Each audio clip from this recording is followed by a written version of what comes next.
Хорошо. Сейчас настало время ваших вопросов. Поднимайте руки вверх, кто может дать мне ответ. Как это называется? На английском, пожалуйста. Как это будет на норвежском? Как? О, эра. Эра. Эра? Правильно? Эра. Это называется эра. Так же? А для чего нужна эра? Да, слышать, слушать. Давайте мне поаплодируем. Да, я пошутил. Следующий вопрос. Как это называется? Несса? Мне нравятся норвежцы. Несса. Хорошо, а зачем нужна Несса? А?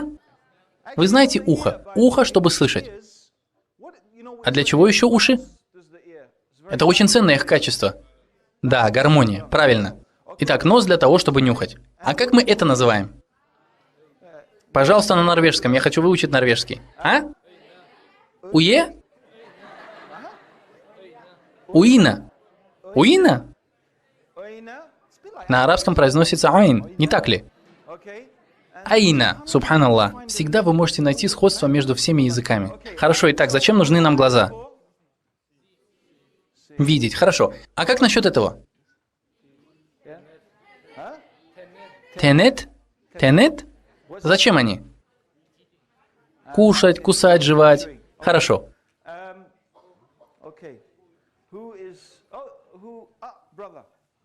Брат, что на твоем лице?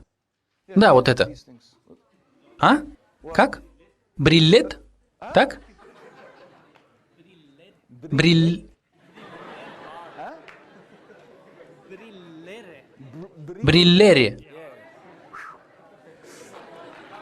Оу, бриллери. Я даже не буду пытаться прочесть то, что тут написано. Я даже не буду пытаться этого сделать.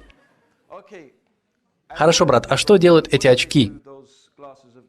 Эти бриллери? Ну, как-то так мне записать надо. Для чего они? Они помогают тебе видеть лучше. Хорошо.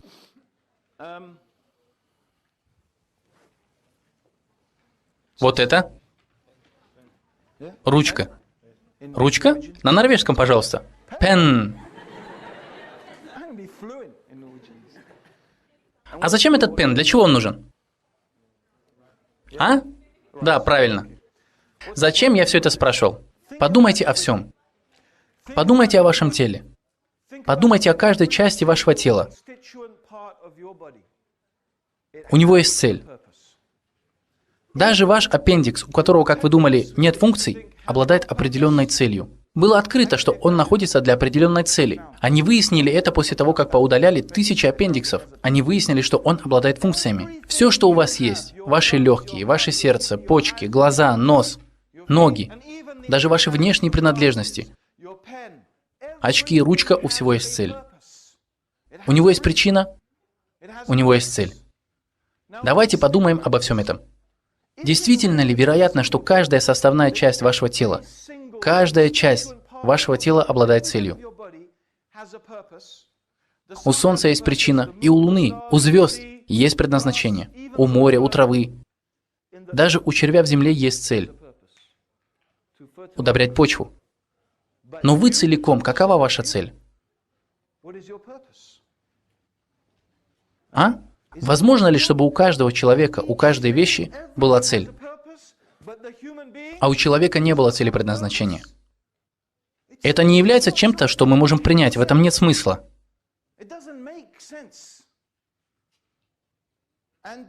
И когда ты спрашиваешь людей, в чем смысл вашей жизни, иногда люди не понимают вопроса. Они понимают это так, что ты хочешь делать по жизни.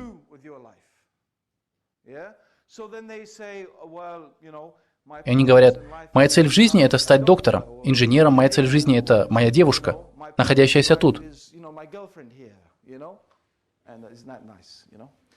Итак, цель твоей жизни – это твоя девушка, пока она не убежит с одним из тех парней из рекламы Кока-Колы. Помните их? И затем будет вот так.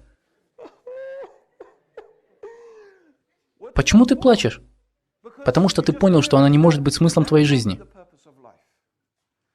Вы думали, что ваш бизнес – это цель вашей жизни до тех пор, пока вы не стали банкротом, в период обвала финансовой системы. Итак, в чем же смысл нашей жизни?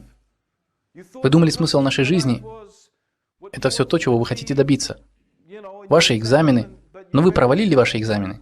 Многие, простите, но это печально. Они испытывают отчаяние. И доходит до того, что люди убивают себя. Они совершают суицид. Они совершают суицид, потому что чувствуют, что все, что они представляли себе смыслом жизни, главными целями в жизни, оказалось просто ничем. Поэтому я не спрашиваю, чего вы хотите добиться в жизни. Я спрашиваю, почему существуют люди. Мы знаем, зачем существуют муравьи. Мы знаем, зачем существуют птицы, солнце. Мы знаем, для чего нужна рука, ручка. Мы знаем, зачем она существует. А человек? А? В чем цель нашего существования? Я хочу вернуться в промежуточную стадию. Потому что есть промежуточная стадия. Я хочу прыгнуть в нее, а затем выйти оттуда. Я хочу сразу попасть прямо туда, без вдавания во всякие ненужные темы. Я сразу же хочу переключиться на нее, чтобы ответить на этот вопрос. Но перед тем, как ответить на этот вопрос, я хочу, чтобы мы поразмыслили над некоторыми аналогиями. Есть ли у кого-нибудь мобильный телефон с антенной? Вы помните, что у мобильных телефонов были маленькие антенны, помните? Хотя нет, вы слишком молоды, чтобы помнить такое. Можно мне твой телефон, брат? Ты дал мне деньги, телефон. На самом деле в Норвегии очень гостеприимные люди. Итак, у нас есть мобильный телефон. Сколько он стоит? Ты купил его без контракта? Хотелось бы узнать у тебя, сколько он стоит? Хорошо, дайте мне кто-нибудь более продвинутый телефон. Сестра. Да, я хочу дорогой.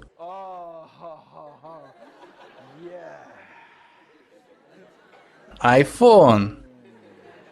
Да, сестра, это то, что мне нужно. Итак, у нас iPhone. Я знаю, что он не дешевый. Итак, я пошел в торговый центр и купил сам себе iPhone. И что я делаю? Я разве использую его вот так?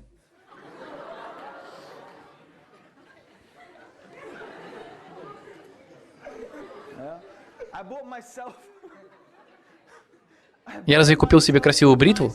Или терку? Я использую свой мобильный телефон. Я потратил 600 фунтов или сколько там? Крон. Кроны, да? Сколько крон? Сколько? 6000 крон?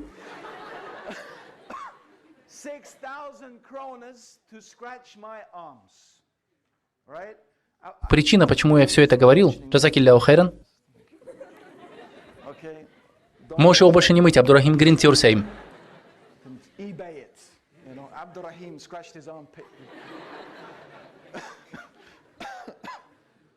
Причина, по которой я привел этот пример, следующая.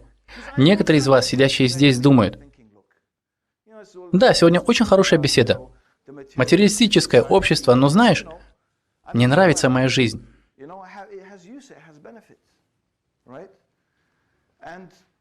У меня есть доход, и я считаю, что жизнь многих людей такова, что они могут, например, купить себе телефон за 6000 крон и брить свои руки. Да, вы можете извлечь некоторую пользу из своей жизни. Вы можете как-то использовать ее. Но разве для этого вы были созданы? И в отличие от мобильного телефона, вы не являетесь неживым предметом. У человека все намного сложнее, запутаннее. Итак, тот мобильный телефон. Я потратил 6000 крон, чтобы брить свои руки. Большинство из вас считает, что такой человек дурак. Либо у вас на самом деле так много денег, либо вы на самом деле дурак.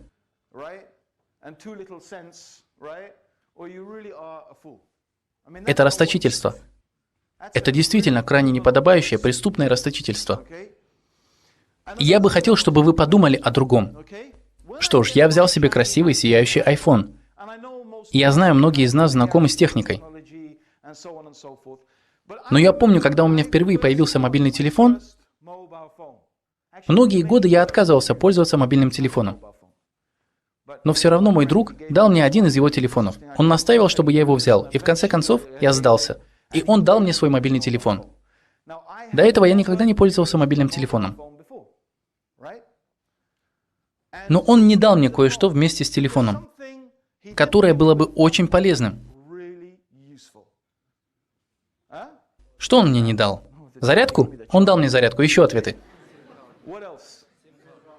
Сим-карта у меня была. Правильно, инструкцию. Я мог выполнять только самую основную операцию – звонить. Но я знал, что у телефона есть 30 или 40 дополнительных функций, которые я никогда до этого не знал, как совершать. Потому что у меня никогда не было инструкции по пользованию. У меня не было руководства по использованию. И тот телефон, я его не помню. Давайте скажем, это была Nokia. Допустим, я получил инструкцию. Представим, что я получил инструкцию от Sony Ericsson. Это хорошо для меня? У меня есть телефон Nokia, у меня определенная модель телефона Nokia. Чего я хочу? Я хочу инструкцию от производителя. Также я хочу, чтобы тот, кто сделал этот телефон, дал мне и помог мне работать с этим телефоном. Если я хочу знать, как его использовать, для чего он, какие у него параметры, какие у него функции, нужно руководство по использованию от того, кто сделал этот телефон. Я надеюсь, вы поняли мою аналогию. Если вы хотите узнать цель вашей жизни, узнать причину вашего существования, если вы хотите знать, как прожить свою жизнь, возможно, самым наилучшим способом, в соответствии с причиной, по которой вы были созданы, мне не нужны инструкции от Фрейда, Ленина, Маркса, Декарта, Аристотеля, Платона. Поверьте мне, они все сами нуждались в инструкции, в руководстве. Я хочу инструкцию от того, кто сделал меня. Я хочу инструкцию, я хочу руководство от того, кто создал меня и дал мне существование. Потому что все остальное, все, что помимо этого, это просто предположение. Все остальное это лишь догадки. То, что на арабском называется «зан». Россказни, догадки. Если я хочу знать, какова причина моего существования, если я хочу знать, с какой целью я существую, то единственный, кто на самом деле может дать пояснение об этом, это тот, кто дал мне существование, кто создал меня, и тот, кто сделал меня. Я хочу вернуться снова к мобильному телефону. Я скажу вам вот что. Брат пригласил меня и сказал, я хочу немного поменять тему, смешать немного цель жизни и существует ли Бог. Он сказал, разговор на тему «Существует ли Бог?» будет длиться 1 час и 45 минут. Я сказал, это отдельный разговор. Ну, в общем, мы сошлись на этом.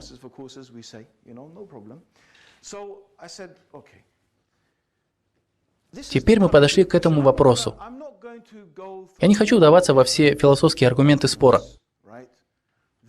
Существует ли Бог или нет? Что я собираюсь сделать, так это представить вам то, что я считаю самым сильным аргументом.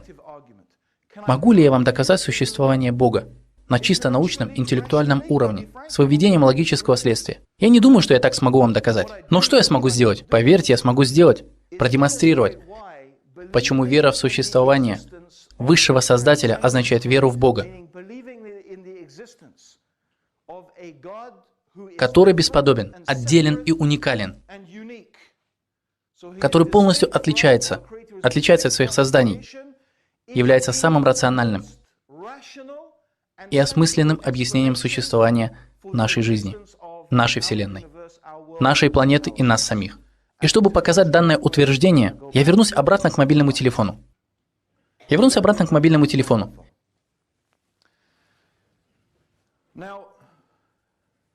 Итак, у нас здесь самый простой мобильный телефон. Извини, брат.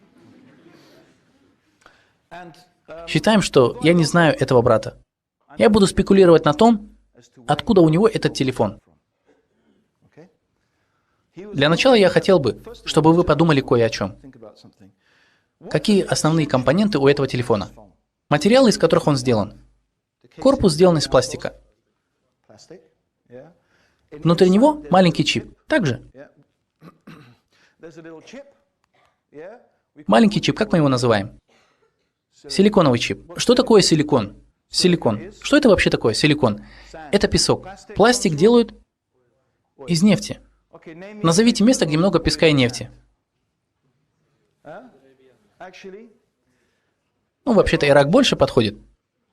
Вы знаете, в Ираке есть место, где вы тыкаете в землю палку, и оттуда начинает брызгать нефть. Там легче всего в мире добывать нефть. Итак, брат посещал Ирак. Я не навлеку на тебя неприятности, брат. Все нормально? Итак, он поехал в Ирак. Гулял там, и один день он нашел на земле мобильный телефон. Продукт, возникший в результате совпадения, случайных процессов. В течение миллионов лет. Поднялась нефть, песок размылся, ударил свет, засветило солнце, верблюд замычал.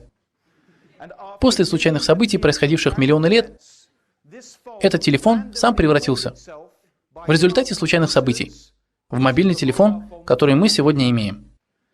Он подобрал его, нажал на кнопку и позвонил своей маме.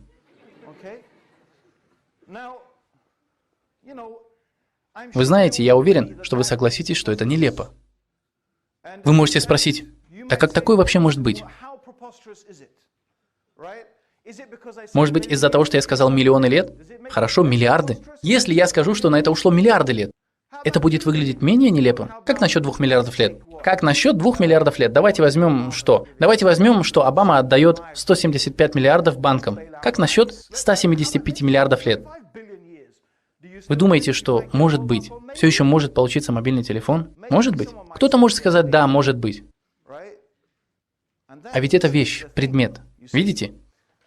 Во что нас просят поверить атеисты? Так это на самом деле еще более невероятное. Намного невероятное. Потому что простые, примитивные создания намного сложнее, чем этот мобильный телефон. И они все еще хотят заставить нас поверить. И мне все равно, сколько миллиардов лет вы хотите добавить сюда. Что это продукт многих случайных обстоятельств. Давайте посмотрим на саму Вселенную. Если мы посмотрим на механизмы, посредством которых и через которые существует Вселенная и продолжает существовать, то увидим, что даже они намного сложнее и запутаннее, чем биологические процессы, которые существуют на нашей Земле. Я говорю вам, что заявление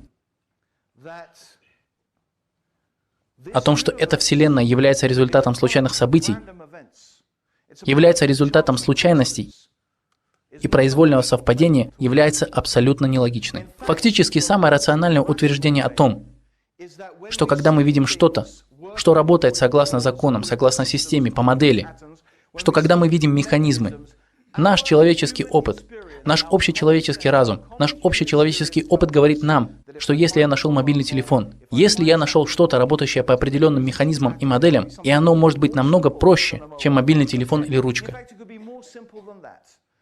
Я могу быть археологом, который копает в пустыне. Я нахожу простой кусочек глины. И для меня этот простой кусочек глины является убедительным доказательством существования цивилизации, которая сделала данную глину. Мне не нужно видеть данную цивилизацию. Мне не нужно видеть их. Мне не нужно видеть всех этих людей. Но существование этого кусочка глины является доказательством интеллекта, сделавшего его. Фактически я могу проверить его и сказать вам намного больше об этой цивилизации, просто проведя экспертизу одного куска глины, который намного проще, чем мобильный телефон. Итак, самый сильный аргумент, по моему мнению, в пользу существования Создателя – это существование систематизированной, организованной Вселенной, в которой мы живем. Есть и другие аргументы, но для меня это самый сильный, самый глубокий и самый рациональный. А предположение о том, что это продукт случайного совпадения, для меня просто несостоятельно.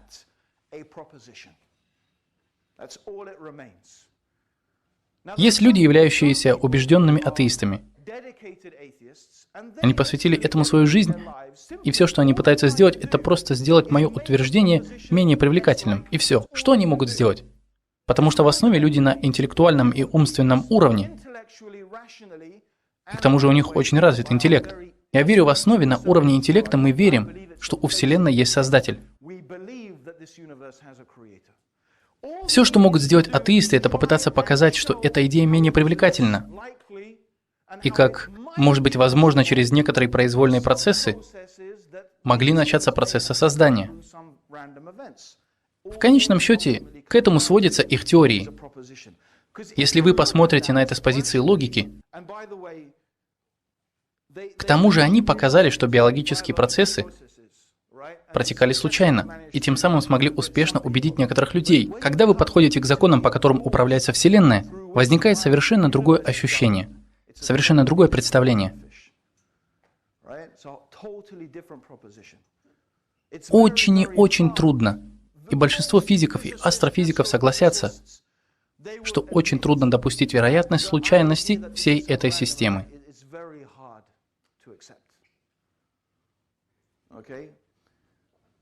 Итак, они пытаются показать, что в некоторых случаях идея о Создателе может быть менее привлекательной. Если посмотреть на их аргументы, большинство людей не будут убеждены в них.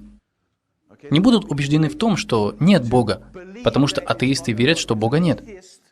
Они не из тех, кто говорит, не знаю, может быть, Он есть или нет, я не знаю. Нет, они говорят, Бога нет. Вот наша вера.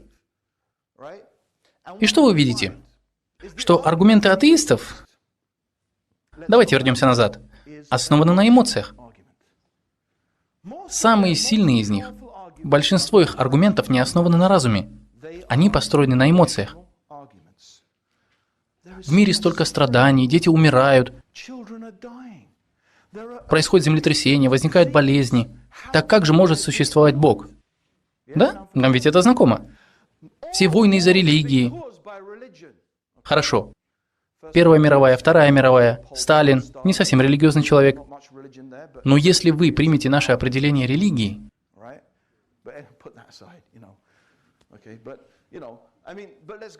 итак, все войны из-за религии. Я хочу спросить вас, это действительно разумное утверждение?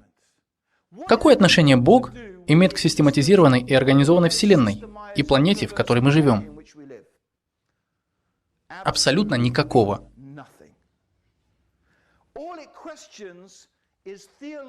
Все вопросы касаются только теологических споров о природе Бога. Но это не говорит нам, есть ли Создатель или нет. И все, что они говорят, как может быть хороший Бог? Ваш христианский Бог, ваш исламский Бог и любой другой. Есть ли Создатель, который создал эту Вселенную? Мы видим только аргументы, основанные на эмоциях. Так же, как и большинство людей, обработанных для жизни в общественной системе, точно так же. И это материалистическое общество. Материалистическое общество думает только о своих интересах. Так же, как и материалистическое общество убеждает себя и заставляет себя не верить в Создателя. Вкладывать твою энергию, твои силы, твое время в этот мир. И поэтому я не собираюсь полностью опровергнуть теорию эволюции. Но теория эволюции — это главная теологическая, и я хочу подчеркнуть этот термин, теологическая суть материалистического общества.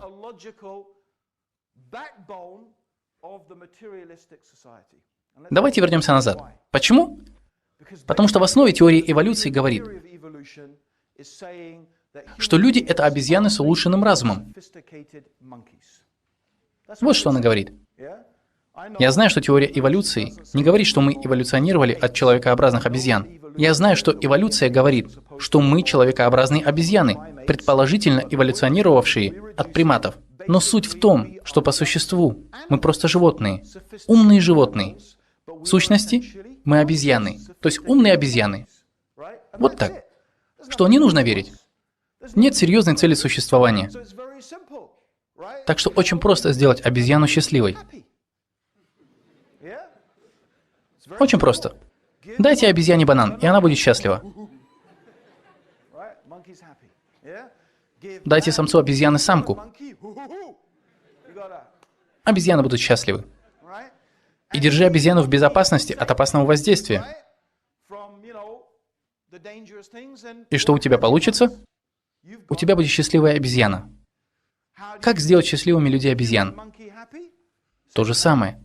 Также. Мы дадим тебе какую-нибудь еду, дадим тебе какую-нибудь одежду, дадим вам много секса. Если мужчину-обезьяну не устраивает ваша женщина-обезьяна, ну хорошо, мы дадим мужчине-обезьяне мужчину-обезьяну, женщине-обезьяне женщину-обезьяну. Это всего лишь ваша животная страсть. Это всего лишь ваши животные страсти. Просто делайте все это. Просто следуйте вашим желаниям, просто следуйте им, потому что так и должно быть. Для этого вы здесь. Почему нужно загромождать себя этими запретами? Ведь по сути ты просто животное. Просто несколько более умное животное. Вот и все. Это очень хорошо сочетается со всей философией потребительства. Если вы думаете, что наука – это беспристрастная проверка фактов, вам нужно подумать снова. Вам нужно увидеть некоторые научные доказательства, сделанные в Советском Союзе, который абсолютно отвергал любую теорию.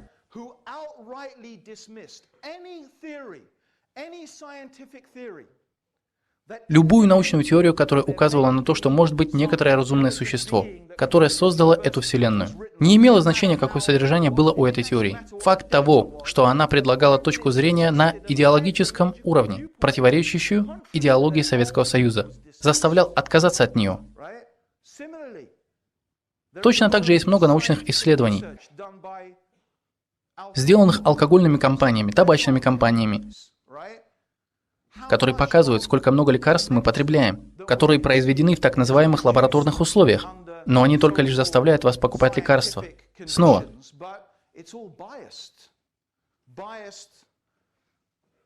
Они не сделаны по такой системе, по которой вам снова нужно будет покупать эти лекарства. Они не сделаны для того, чтобы вылечить вас. Нет, фактически в интересах транснациональных фармацевтических компаний, чтобы вы болели. Потому что чем больше вы болеете, тем больше вы продолжаете покупать их пилюли. Так что научные исследования, наука открыта для воздействия на нее идеологии, как и любое другое. Я не собираюсь говорить вам, что эволюция – это правда или неправда. Факт в том, что есть очень удобная связь между этой теорией и потребительским обществом. Это то, к чему я хотел вернуться. Что я хочу сказать? На самом деле, в реальности, самое удобное объяснение организованной систематизированной Вселенной – это существование высокоинтеллектуального существа, которое сотворило ее. Я знаю, что это вызовет многие вопросы. Я просто хочу ответить сейчас на несколько этих вопросов. Чтобы это сделать, мне нужно раскрыть некоторые понятия. Давайте согласимся. Просто ради этого обсуждения. Просто ради этого обсуждения. Да? Вселенная работает по определенным законам, работает по определенной системе. Она очень сложная. Я могу вдаваться в детали некоторых законов ее существования. Мы можем поговорить. Давайте коротко перечислим некоторые явления, как, например, смена дня и ночи. Это очень интересно. Земля крутится вокруг своей оси. Один оборот за 24 часа. Я бы хотел, чтобы вы представили, что Земля крутится очень медленно. Вместо того, чтобы крутиться вокруг своей оси, совершая оборот за 24 часа, представьте, что она совершает один оборот за 30 лет.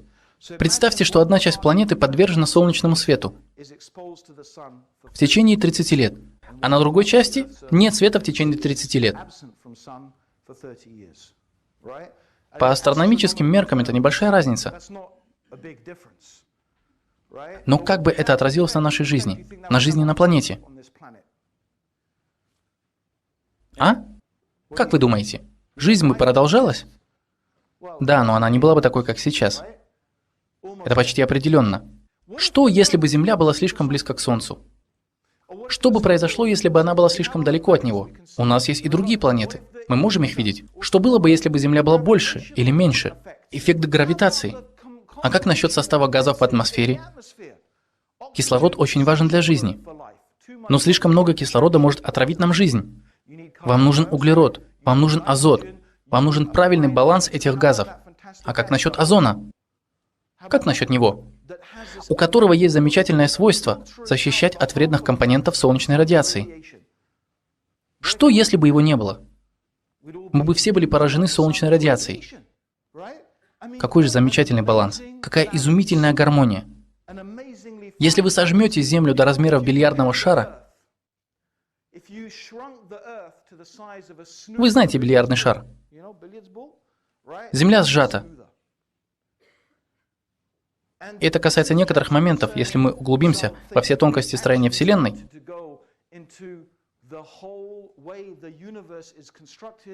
Все станет еще более удивительным. Итак, у нас встает вопрос, как все это так устроилось? За этим должен стоять интеллект, за этим должна стоять какая-то могущественная сила. Но этот вопрос ведет нас к вопросу о природе Вселенной и этого существа или существ. Может быть, не одно существо Создатель? Это можно допустить? Так что давайте теперь зададим вопрос. Создала ли Вселенная сама себя? А? Я задаю вам вопрос. У вас есть что-то родившееся из ничего? Нет, у вас нет такого. Это мы знаем по человеческому опыту. Вы не найдете что-либо, что произошло из ничего. Она не создала сама себя. Она не произошла из ничего. И мы не являемся ее создателями. Так что Вселенная должна иметь создателя. Одно мы можем допустить логически, рационально. Природа. Качества создателя должны отличаться от свойств природы созданного. Почему? Я скажу вам почему. Причина в том, что если бы природа создателя была бы такой же, как и у созданного, тогда это не создатель. Он просто более улучшенное созданное. И мы все так же зададим вопрос, кто создал его? И вы уже, возможно, слышали данный вопрос. Если все создано создателем, кто создал создателя? Да? Вы слышали такой вопрос? На самом деле это еще один глупый аргумент. Еще один глупый аргумент человека, который задает такой вопрос. Они просто не понимают того, что мы обсуждаем. И я скажу вам почему. Я приведу вам простой пример. Вы видите эту кафедру вот здесь. Я хочу ее поднять. Я выпил Кока-Колы, мне нужен помощник. Вы можете мне помочь. И вы говорите, да, но при условии, если кто-то еще придет и поможет мне. Потом приходит следующий и говорит вам, я помогу тебе, но при условии, что кто-нибудь придет и поможет мне. Вы понимаете, о чем я, да?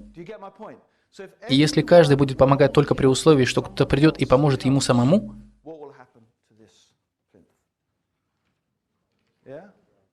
то эта мебель будет стоять там, где она стоит, и ее никогда не поднимут. Используем эту аналогию и вернемся к нашей Вселенной. Если Создатель создает, этот Создатель создает Создателя, этот другого, тот Создатель создает другого, так? И так происходит бесконечно. Что происходит? У вас не будет ничего созданного. У вас не будет созданного, так же? Потому что логически мы можем сделать вывод, что ограниченная, временная Вселенная должна быть создана существом, чья природа отличается от нее. Так что если природа Вселенной такова, что она ограничена, временна, то Создатель должен быть бесконечным, самодостаточным.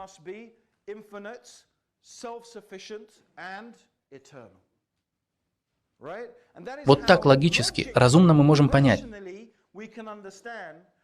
что Создатель Вселенной должен быть вечным, самодостаточным и бесконечным. Другими словами, исключительным, превосходящим существом, кем-то, кто отличается от созданного. И очевидно, вы можете понять, что вопрос, кто создал Создателя, неприемлем к вечному, бесконечному существу. Это не вопрос. В нем нет смысла. Он неприменим к этому существу.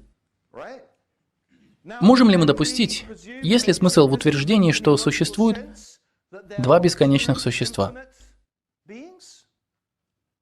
Нет. Два бесконечных, вечных, самодостаточных существа. Я думаю, по очевидным причинам мы можем сказать, что в этом нет смысла. Потому что мы можем логически сделать вывод. Это логически разумное утверждение. Это логически разумное утверждение мысли, обоснованное разумно, что есть одно вечное самодостаточное существо, которое создало эту Вселенную.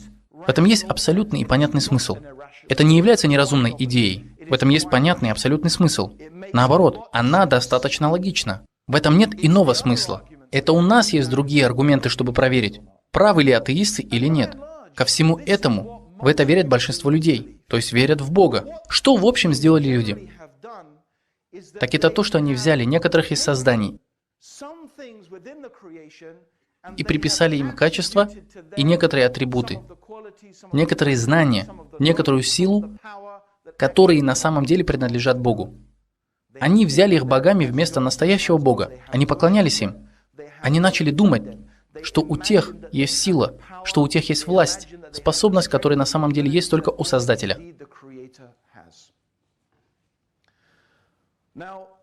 Итак, это одно рациональное доказательство, которое мы можем использовать, чтобы рационально, логически показать, что существует только один Бог, который превосходит всех. И я говорю вам, бросая вызов, покажите мне хоть одну религию, помимо ислама, которая проповедует такую же концепцию. Вы можете сказать христианство. Но извините, христианство не подходит по одной простой причине. Христианство заявляет, что Иисус Бог. А Иисус кушал еду, дышал воздухом. Он был рожден, Он умер. Что значит, Он был зависимым, ограниченным. Не может быть, чтобы что-то по определению было конечным и бесконечным одновременно. Не может быть что-то самодостаточным и зависимым одновременно. Не может быть что-то вечным и временным одновременно. Все это ясно показывает невозможность. Это не парадокс. Это невозможное. Вы никогда не сможете доказать. Вы можете в это верить, если хотите. Вы можете верить в невозможное, если хотите. Но, веря в такое, какие принципы вы тогда вообще сможете обосновать? Все это относится к любой религии, заявляющей о человеке Боге. Или любой религии, утверждающей, что Вселенная — это Бог. Хорошо, приведите мне свои доказательства, аргументы, обосновывающие то, что вы говорите. В общем, я говорю о том, что мы логически, рационально все объяснили. Именно этому учит Коран о Боге. Именно это говорит ислам о Боге. Именно так Коран говорит о создании небес и земли. Я хочу сказать еще кое-что другое. Я не верю, что рациональные аргументы сами по себе являются исчерпывающими доказательствами. Они являются очень весомым доводом, но они не являются абсолютно исчерпывающими доказательствами. Я думаю, тут еще нужно совместить это с другим. Есть два других понятия, с которыми вам нужно будет это совместить.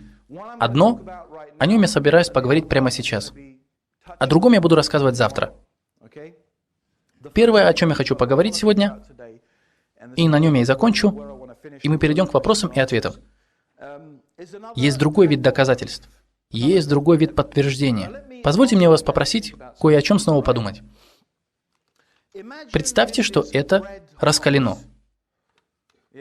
Раскалено.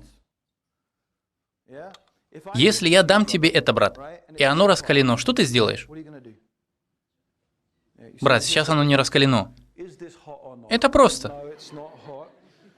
Но если оно действительно стало сильно горячим, что ты сделаешь? Да, он выбросит ее. Также вы будете думать об этом, держать или не держать, выбросить или нет. Вы будете об этом думать. Это рефлекс. Вы согласитесь, что это рефлекс?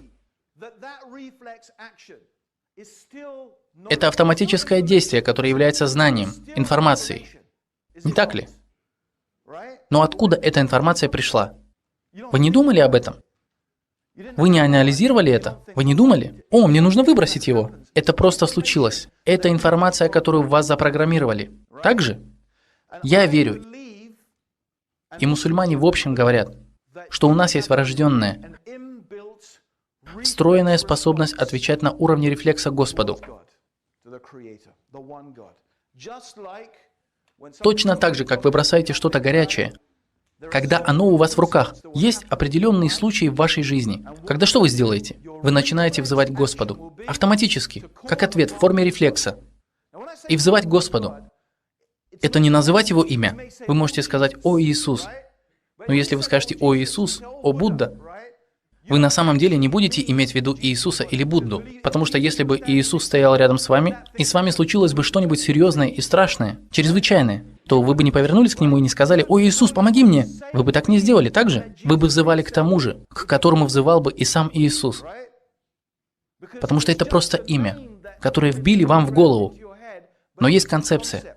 Концепция того, что тот, к кому вы взываете, вы знаете, что он обладает силой и властью над каждой вещью.